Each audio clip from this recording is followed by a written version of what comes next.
Hey guys, it's Barratt with the Gimpy Camper. So today we're at Skull Island. We're in Harrison, Tennessee, which is about 30 minutes from Chattanooga. It's right down Highway 58.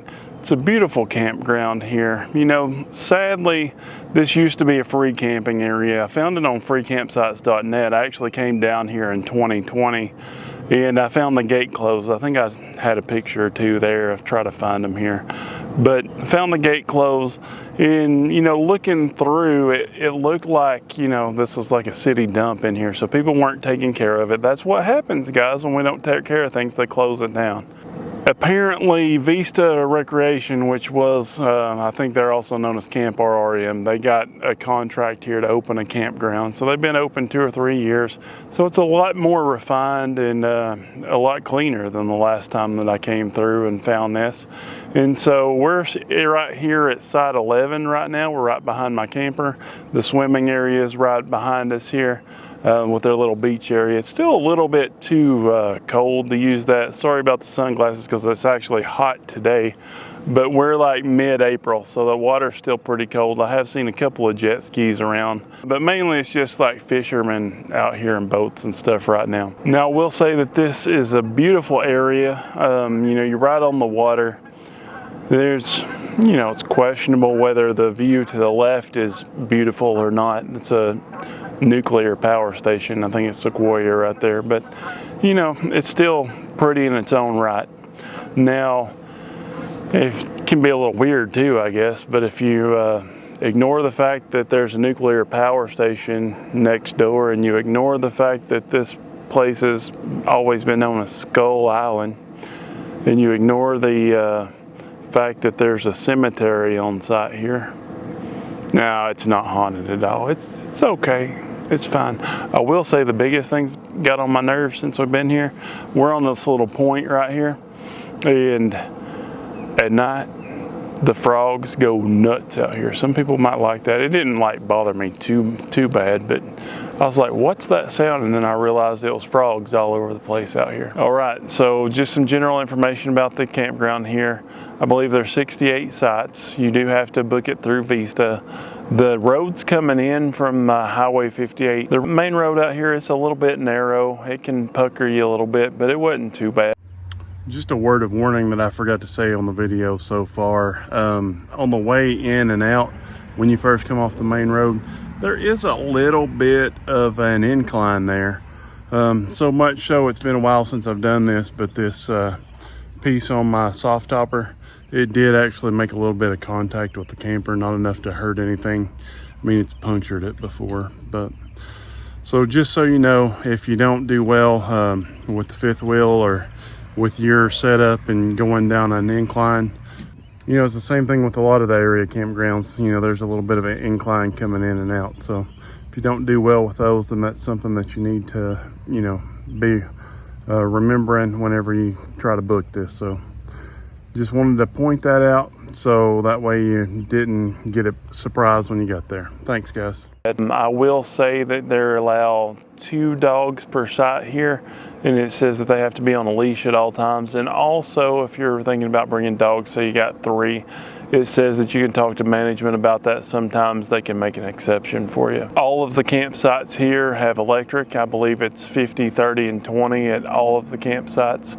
I will say be kind of careful because sometimes that electric pole is more toward the front of the camper. Now mine, I already told you I'm on a little point here, so I understand why it's not further back. But you have to be careful with the where the utilities are around here, because there's quite a few of them. You may need an extension cord for your power.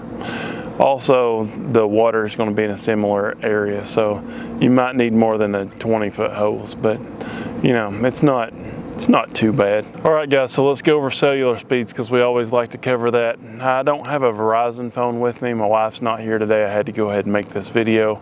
But I'll say my Instant Connect's actually a little bit slower with my FirstNet/AT&T than my phone is. So the Instant Connect, which I always expect to be a little bit faster because it's got the rooftop antenna and that's its whole primary purpose. But sometimes it's not, but it is most of the time. But here at Skull Island, the download speed using that was 1.15 and the upload was 14.64.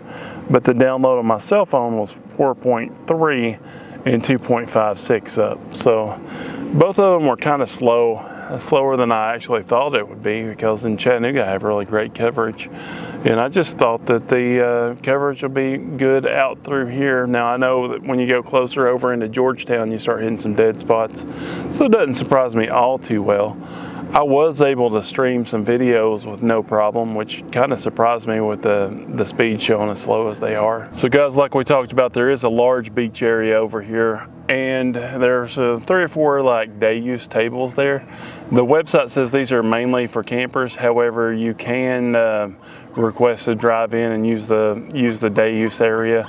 They only have a small availability though, depending on the needs of the campers, but the charge for that's apparently $10. Sorry about this dog. Every time I start talking it starts yapping, so we're just kind of going on with it. There are 2 bathhouses here. The one that's over here on our side, it's a little older, it's dated, but it's clean, it's usable, there's nothing wrong in there. In the men's side, there's like a urinal, a toilet, and a shower stall. It's very basic, but it gets the job done. The other bathhouse on the other side appears to be a lot newer. I didn't go in and see what it looks like on the inside though. I will say, for as small as the camp store is, I was pretty surprised that they had all the things that they had in there. They had some staples like eggs and bacon, hot dogs, you know, all those things that you think about when you're going camping. They had some juice, they had like some chips and all that kind of stuff. And then they had, you know, some basic camping supplies, as well as like some swim toys and some swimwear for the kids if you were to forget their swimsuit or whatever. But I was pretty impressed in there, I gotta say. Oh, and let's not forget about the cooler full of ice cream. I'm trying to be on a diet right now because I'm getting a little beep, but the neighbor said don't go up there and try the ice cream because it's pretty addictive. Now it's just like an ice cream cooler with some like ice cream sandwiches and stuff, but it is pretty warm out here, so it probably does taste pretty good today. Now there's not a boat ramp here at the campground, but from what I understand, most people usually use the one like it's right at the main road right before you turn in. I don't think that that is related to the campground at all, but there is a boat ramp over there. Seems to be a pretty nice boat ramp. I have saw a few places where people park some boat trailers in here. They say not to park your truck and boat on like the grass or anything. There was like a roundabout when you come in. There's a couple of trailers like parked in the middle of it, and so I don't think it's usually too big of an issue to find somewhere to park your truck and trailer. But like I say, the actual boat ramp is not in the campground. It's on the other side of the water, which is across from the campsites over there on the main road. You do have to stop at the office when you check in. Now, one thing that I found confusing is it was like 4 o'clock in the afternoon, but the office said it was closed already. Somebody did come out and meet me, but they have a box hanging out at the deck there for after hours arrivals, so it's got your car tags and everything with it. So it's not really an issue, but you should stop and pick that up. Now, there's not any sewer anywhere in the campground here, but they do have a dump station. The dump station's right across from the office, and it seems to be fairly large as far as like being able to maneuver through there. I don't think many people is going to have a problem with that at all. You should be able to. I saw one person just use it to turn around, which the roads are a little strange in here, which we'll get into in a minute. All right, so let's talk about the bad, because we got to. We always talk about the good, and then we talk about the bad. You know, there's not a lot of things to not like about this campground. I'll say the biggest thing is most of the pull-through sites. There's only 2 pull-through sites that I would recommend in the whole campground, but most of the pull-through sites are unlevel. They're very short, a lot of them. Some of them, like when you go and you pull off, they're just kind of like an extra shoulder on the side of the road. There's not a lot of those here, but there are a couple of them. But then there's a pretty steep grade past that, but even that parking area is not very level. So most of these areas I would say to avoid. The one spoiler there is the 2 sites that I would recommend. I'll go ahead and give you, it was 25 and 26. Those are the only pull-through sites that I would recommend in the whole campground. The next downside's the roads, which I already mentioned. So, you know, the roads, they're not one-way traffic, and they can't really be one-way traffic because of the way the sites are set up. Some of them you have to back in from going one direction, some of them you have to back in from going the other direction. It seems to be more like most of the ones on the outer side of the loop face one way, and at least half of the ones from the inner loop face the opposite way. So you got to back in from the opposite direction. Now it's a pretty small campground, so most of the time I don't think anybody's going to have an issue. But even just turning around when I was doing some filming with my GoPro, the issue is I ran into two cars, which we had to kind of pull over and give each other space because it's just a single lane. But wouldn't be an issue really unless you had two like campers trying to get in at the same time. I think the chances of that's going to be pretty low, but I'm sure it has happened before, which is probably a really big pain in the patootie.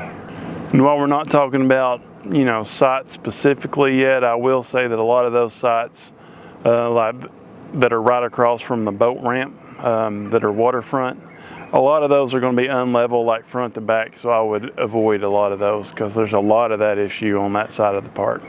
And with that, there's a lot of them that, you know, you have to go down a slope that's pretty significant for a while, and then there's like a 15 to 20 foot semi-flat area on the campsite. And to me, it looks like it just should have been like dozed out a little bit more, and that hill should have been just a little more gradual. And I don't think it would have been as big of an issue, but it really was a deterrent for me. Granted, my camper is longer. If you had a shorter camper, then a lot of times you can probably make it work and not have too big of an issue. Now, the only other thing that I had on here was what we already talked about the utilities being a little bit further away than, you know, where your cord's going to reach sometimes. So just keep that in mind. Have you a spare cord if you need it. Maybe a little bit longer water hose, but everything should be okay. All right, so let's talk about the preferred sites. So I'm going to have to say that the site that I would pick is my preferred site in this whole campground is going to be site 6. Now site 6 gets that because it's a long site. It's pretty level most of the way through there. It's right on like a larger point back there, and so you have like a really big front yard, and then there's water right there, and there's water on like the rear end side of your camper too. And so you got like this whole little private area to yourself. And so I think that that's really nice. The only downside to that site is the way that you have to back in. It looks to me like you need to come in from the opposite way. There is like a little turnaround there. It's going to be too small to like turn like a 30-foot camper around, but that turnaround is connected to another little road that goes to the office. So I think that you can turn right before the office and go in that way and go through like half of the turnaround there because it's kind of like a roundabout, and then go down to the corner where you can back in straight. And I think that, you know, as long as you're using your brain, it's not going to be too hard to do, and it's a great site. Now, my next favorite site is the site that we're at here. It's site 11. Now, the downside too is there's not a lot of shade out here. I don't have any trees because I'm on a point by the water. I will say that you need to be really careful if you book sites 11, 12, or 13. And it's not that it's really difficult or anything, but just know that you need to have your back-end skills pretty on point to get any of these sites. I did hear this before I booked the site, but you know, essentially you have to go up to the parking area for the swimming area up here, and then there's a little side road that splits off of that and comes down here. I'd say it's probably not 1/8 of a mile, and it's pretty straight coming down, but it does slope downward. The only thing on the blind side over there is a drain with some concrete poles. But as long as you're like staying close to the driver's side with your trailer and your vehicle, you don't have anything to worry about till you get all the way back down here. Now side 11, like I say, you're on this beautiful point. You've got water on 3 sides of you pretty much. On the rear part of the camper, that's where we're sitting right now, it's about 100 foot to the water over here. So if you conclude that area in with the side area, then it's pretty spacious, but there's only about 10 feet in front of your camper, and it slopes off and goes down into the water. Now, as long as you're at a time of year like this where it's not real hot yet and you don't need the shade, I love it out here. I would stay out here probably quite a bit. I will say the neighbor came out and said he was pretty surprised that I backed in here so easily, because the things with 11, 12, and 13 is that 11, whenever you back down, you have to take about an 80-degree or so turn toward the driver's side to get back in this side. Now, at least it's not on the blind side, but you get a little paranoid if you're going to hit the picnic table or stuff like that. I had to, you know, do about a 40-point turn just to be on the safe side, get out and check a few times. But, you know, I always back myself, so I didn't have anybody signaling and all that stuff, because I do it myself. Me and my wife tried that once, which she's usually not with me, because those of you that know my wife know she likes to show up about midnight or so. So I just got used to doing it on my own, because I could tell that we were going to have an issue if I was trying to communicate with her about that. And that's a whole nother issue. But anyway, it's not too bad. It took me about 10-15 minutes to get back in here, and everything's great, set for the weekend. You know, on the front side, you got the water, you got the nuclear plant over there. On the right side, which is the rear of the camper, there just opens up to like a little slough over here, and that's kind of on the back side too, where the swimming area is. Now, while we're talking about 11, 12, and 13, let's just go ahead and say this. I don't have 12 and 13 on my list of sites that I would prefer. The main reason is because the way they're set up, the water is going to be on the back side of their camper, like the back door area, or even the rear of the camper. But, you know, those two, 12 is going to be the easiest to get in, because it's kind of straight in when you go back, when you back down the road over here. 13, you got to kind of kick it over a little bit and go toward the passenger side a little, but there are a couple of trees there, so you got to be careful of those as well. Then I'd recommend Site 5. Site 5 is some friends of mine. They're the people that you might recognize as their little guy Max, we've done a little bit of work on. And next, I would say Site 29. 29, there's a fifth wheel there. I think it's a little bit shorter than mine. I'd say it's about 25 feet. It's a short site, but it is nice and level. It's a nice little site, and you know, over there they are kind of close together a little bit. The next site that was right behind it, which I think is Site 28, it's actually a really good site, and so it's nice and level. And then you have 27. 27 is a great site. It's small. Now, some of you may recognize this rig. This is Melinda and Scotty's rig from Simple Life Big Adventures. You know, we've met them a few times. They've met up with us here. If you want to follow like a great channel where they explore a lot of like Tennessee. They have a small camper. You know, it fits great on that site. They just had to, you know, use a couple of leveling blocks. She said it was only like a third of a bubble off, so probably really didn't even need them. But be sure to follow their channel if you don't and you're interested in, you know, adventures. They do a lot around Tennessee, but she's got a lot of videos like going out west and stuff now too. They do a lot of hiking and stuff like that too, which I really need to get back into, but that's another point. So then my go-to is 25 and 26, which is the ones I told you earlier. They're the only two pull-through sites that are on my list. Well, technically there's another one. Technically Site 41 I'm putting on there. Now the issue with that is it's not really a pull-through site. Technically it is, but it goes in like 5 feet and turns 90 degrees. So most people aren't going to pull through there with a camper. And so for that, you can back in. Now you're going to be backing in from the main road, and you're going to have to pass another campsite and then back into your site. And I don't think that that's going to be too bad. I will say that I had another camper here tell me that in certain parts of the year, that area over there gets really bad with algae. So, you know, take that as you will. But it's a pretty decent site over there at 41. I wouldn't mind staying there. I will say that if you don't care about having a waterfront site, sites 54 through like 65, those are all decent sites through there. They're not waterfront, but you have a lot more room than you do on the front part of that loop, which would be like 48 to 53, because those are like real crammed together, and I just wouldn't do that. All right, so then let's talk about the sites that I would avoid. All right, so a lot of these sites that didn't make it on the list, whether they're good or bad, you know, they're still good to stay at, most of them. But all the ones that I was like, no, I wouldn't stay there, I either specifically mention, or they loop into that, don't stay in any of the pull-through sites unless you want an unlevel site. So the ones that I specifically am going to go over and sites to avoid are, I would avoid site 42. If you had a short camper, it might be okay, but it is sloping down. There's a couple of trees getting in there. It's just kind of not worth it to me.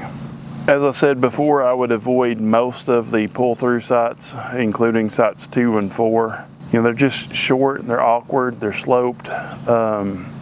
It's just not a good site. Site 14 is kind of nice just based on where it is, but it's a decently straight pull through. However, it is sloped down quite a bit towards the water, and I would really avoid that area. Site 36, I'll say, has a significant slope when you're backing down in there, but then has about a 15-foot of semi-level area, so if you were in a shorter camper, that might be okay. Sites 50 and 51, you know, all of these inner non-waterfront sites that are on that side of the campground, which is going to be toward the boat ramp, a lot of those were really cramped together, and I would not recommend them. Site 30 is one of those that's got a decent incline backing down in, but it does have about 20 foot of, you know, semi-level area there at the end. So that would be up to you, but, you know, still one that I would put on my avoid list. Do not forget to hit that subscribe button.